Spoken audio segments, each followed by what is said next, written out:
আমি আসছি এই পরিস্থিতি গন্ডগোল আমার ছেলে কিনে বাস আমি জানি না। হঠাৎ করে দেখি তো গুলির আওয়াজ, তখন সেনাবাহিনী দুইটা মানে ভিতরে দুই চারটা ফায়ার চলছে।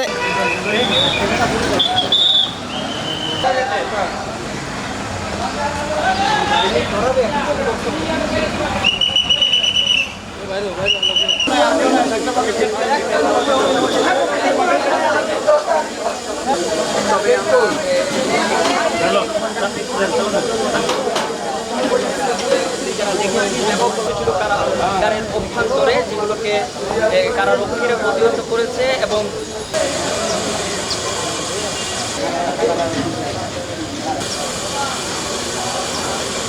তখন নামাজ ভাঙছে, অনেক লোক বেরোচ্ছে। তো দেখলাম হঠাৎ করে একটা সাইলেন্ট বাজলো। তো সাইলেন্ট বাজে আমি যাক সাইলেন্ট বাজছে, হয়তো বা আসামি পালানোর করতেছে। তা আমি গেটের ভিতর দিকে ঢুকে যাচ্ছি। হ্যাঁ ঢুকে যাচ্ছে, হঠাৎ করে দেখি তো গুলির আওয়াজ। তো গুলির আওয়াজ তখন আরও দূরে ভিতরে। তো আমি লেগলা মানুষ, আমি পায়ে আঘাত পাইছি আগে। তো আমি ভিতরে ঢুকে গেছি, ঢুকে এক সাইডে বসে রয়েছি। ওখান থেকে অনেকক্ষণ ধরে গোলাগুলি চলতেছে, বাড়িতে পারতাছি না, অনেকক্ষণ ভিতরে বসে রয়েছি।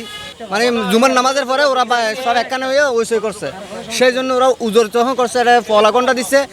তখন সেনাবাহিনী দুইটা মানে ভিতরে দুই চারটা ফায়ার চলছে, এরপরে ঠান্ডা হয়ে গেছে সব। এখন বাইরে থেকে টেলিফোন করা বন্ধ, এখন বাইরে যারা আসে দেখার জন্য ওরা কি দেখা করতে পারতেছে না, সম্পূর্ণ যোগাযোগ বন্ধ করে দিয়েছে। তার জন্য ওরা উত্তেজন হয়ে গেছে।